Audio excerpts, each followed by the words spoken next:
Assalomu alaykum, hurmatli tomoshabin dindoshim.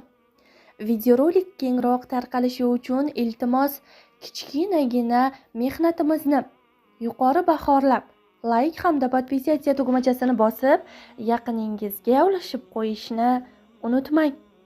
Zero yaxshilikni tarqatish uni qilgan bilan barobardir.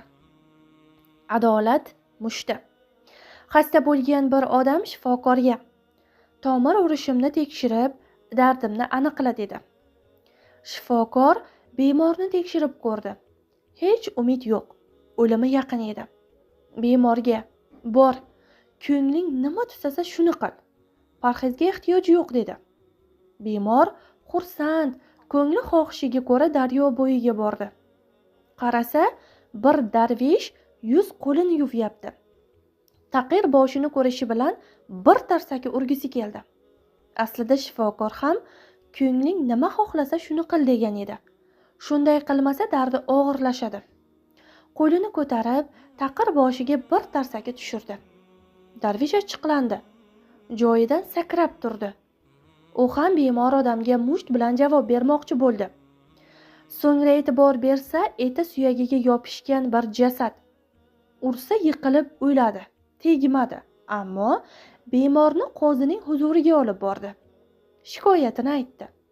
Bu odam hech bir sababsiz meni urdi. Jazo berishingizni so'rayman. Qozi bir darveshga, bir bemorga qaradi. Bemorning oyoqda turadigan holi yo'q, ichi achidi. Shikoyatchiga: ko'rmayapsanmi? Bu odamning eti suyagiga yopishib qolgan. Bunaqalar o'lik hisoblanadi. Men tiriklarga hukm chiqaraman. Voz kech bu da'voyingdan dedi. Darvish da'vosida qat'iy turdi. Mening hech bir gunohim yo'q, ammo urgani aniq. O'lik bo'lsin, tirik bo'lsin, men adolat istayman dedi. Qozi: yaxshi, unday bo'lsa deb bemor odamdan so'radi. Oz bo'lsa ham puling bormi? Bemor javob berdi. 6 dirham pulim bor. Boshqa hech narsam yo'q. Qozi hukm chiqardi.